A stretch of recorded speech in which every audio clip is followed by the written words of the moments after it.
Hello students, how are you all. आज हम कक्षा 2 की हिंदी की पुस्तक रिमझिम का पाठ 11 की एक कविता टेसू राजा बीच बाजार पढ़ेंगे।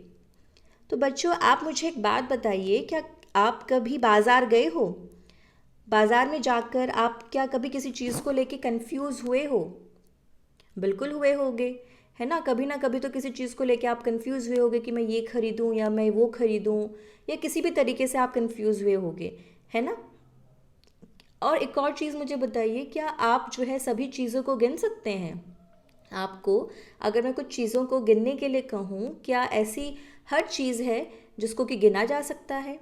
अगर मैं आपसे कहूँ कि आसमान में कितने तारे हैं, आप मुझे गिन के बता सकते हो कि कितने तारे हैं? नहीं बता सकते ना, क्योंकि हम हर चीज़ को गिन नहीं सकते, है ना, वो अनगिनत होती हैं। ठीक है, तो जो चीज़ें अनगिनत होती हैं हम उनको नहीं गिन सकते, लेकिन जो चीज़ें गिनत होती हैं हम उनको गिन सकते हैं, है ना। तो इस कविता के अंदर भी टेसू राजा हैं जो कि बाज़ार जाते हैं अनार लेने के लिए।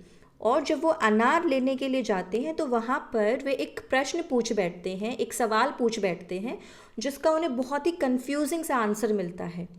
और देखते हैं इस कविता के अंदर कि उन्हें क्या आंसर मिलता है। शुरू करते हैं अपनी कविता। टेसू राजा बीच बाजार खड़े हुए ले रहे अनार। इस अनार में कितने दाने, जितने हो कंबल में खाने। कितने हैं कंबल में खाने, भेड़ भला क्यों लगी बताने। एक झुंड में भेड़ें कितनी, एक पेड़ पर पत्ती जितनी। एक पेड़ पर कितने पत्ते, जितने गोपी के घर लत्ते। गोपी के घर लत्ते कितने, कलकत्ते में कुत्ते जितने। 20,23,000 दाने वाला एक अनार। टेसू राजा कहें पुकार, लाओ मुझको दे दो चार। तो ये थी हमारी कविता। अब इस कविता को समझने की कोशिश करते हैं। टेसू राजा बीच बाजार। बीच बाजार का मतलब क्या है कि जो टेसू राजा हैं वो बाजार में जाते हैं। बीच बाजार यानी वो बाजार में गए हुए हैं, ठीक है। खड़े हुए ले रहे अनार, और वो बाजार में एक शॉप पर, एक दुकान पर खड़े होकर के अनार ले रहे होते हैं।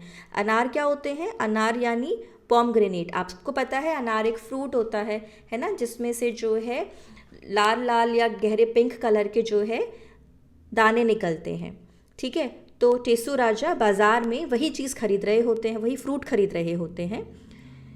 अब वो एक प्रश्न पूछ बैठते हैं, इस अनार में कितने दाने। तो जो टेसू राजा हैं वो क्या सवाल करते हैं, वो क्या क्वेश्चन करते हैं, वो पूछते हैं कि इस अनार में कितने दाने हैं। तो उनको जो है इसका क्या उत्तर मिलता है? जितने हो कंबल में खाने। उनको उत्तर मिलता है कि जितने कंबल में खाने हैं, कंबल के अंदर जितने ब्लॉक्स हैं उतने ही इस अनार में दाने हैं। कितना कंफ्यूजिंग सा आंसर है ना। अब हमें क्या पता कि कंबल के अंदर कितने दाने हैं, कितने खाने हैं, है ना। तो अब जब उनको ये उत्तर मिलता है कि अनार के अंदर उतने ही दाने हैं जितने कि कंबल में खाने हैं, तो वो कंफ्यूज हो जाते हैं और वो अपने कंफ्यूजन को दूर करने के लिए फिर से एक सवाल पूछते हैं, कितने हैं कंबल में खाने। अब वो पूछते हैं कि कंबल के अंदर कितने खाने हैं, ठीक है। जैसे ये थ्रेड्स होते हैं ना, तो वो थ्रेड्स इस तरीके से जो है बुने हुए होते हैं कंबल बनाने के लिए, है ना। तो ये जो ब्लॉक्स होते हैं इनको हम कहते हैं खाने। अब हम ये तो गिन नहीं सकते हैं कि कंबल के अंदर कितने खाने हैं, ठीक है। तो इसलिए वो प्रश्न पूछ बैठते हैं कि कंबल के अंदर कितने खाने हैं। अब उन्हें उसका क्या उत्तर मिलता है? उन्हें उत्तर मिलता है, भेड़ भला क्यों लगी बताने। तो क्या उत्तर उनको मिला कि जो भेड़ है वो भला क्यों बताएगी कि कंबल के अंदर कितने खाने हैं। अब यहाँ पर भेड़ की बात क्यों करी गई है? क्योंकि जो कंबल है वो किससे बनता है? कंबल बनता है ऊन से। और जो ऊन है वो हमें कहाँ से मिलती है? ऊन हमें भेड़ से मिलती है, ठीक है। तो इसीलिए उत्तर उनको मिलता है कि भेड़ ये बात क्यों बताएगी कि कंबल के अंदर कितने खाने हैं, ठीक है। तो फिर जो है टेसू राजा एक और सवाल पूछते हैं कि एक झुंड में भेड़ें कितनी, कि एक झुंड के अंदर, ठीक है, यानी एक ग्रुप के अंदर कितनी भेड़ें होती हैं, ठीक है। झुंड यानी ग्रुप, ठीक है। तो एक ग्रुप के अंदर कितनी भेड़ें होती हैं?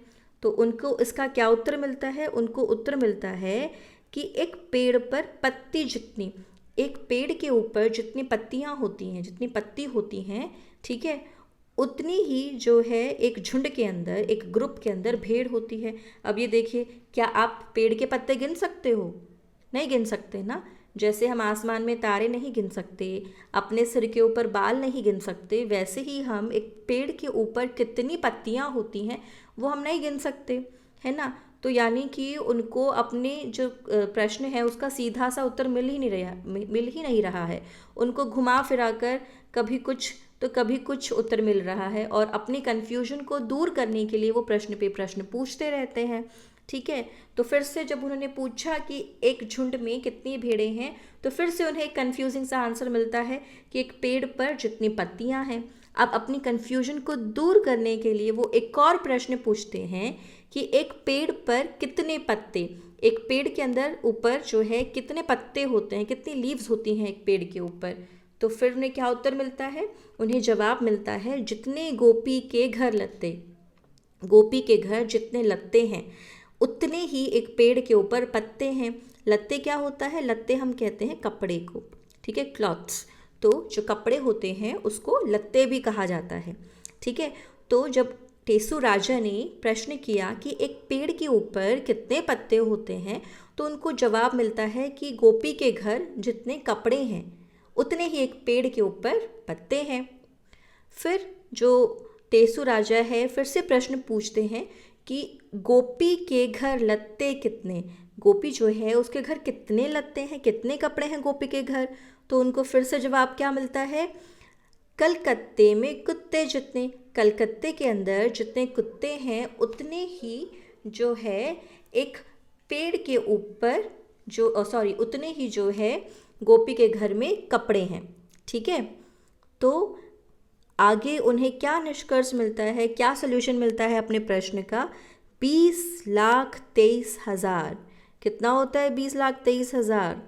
ठीक है, ये होता है 20,23,000, यानी इतने सारे जो हैं दाने हैं एक अनार के अंदर। 20,23,000 दाने वाला एक अनार।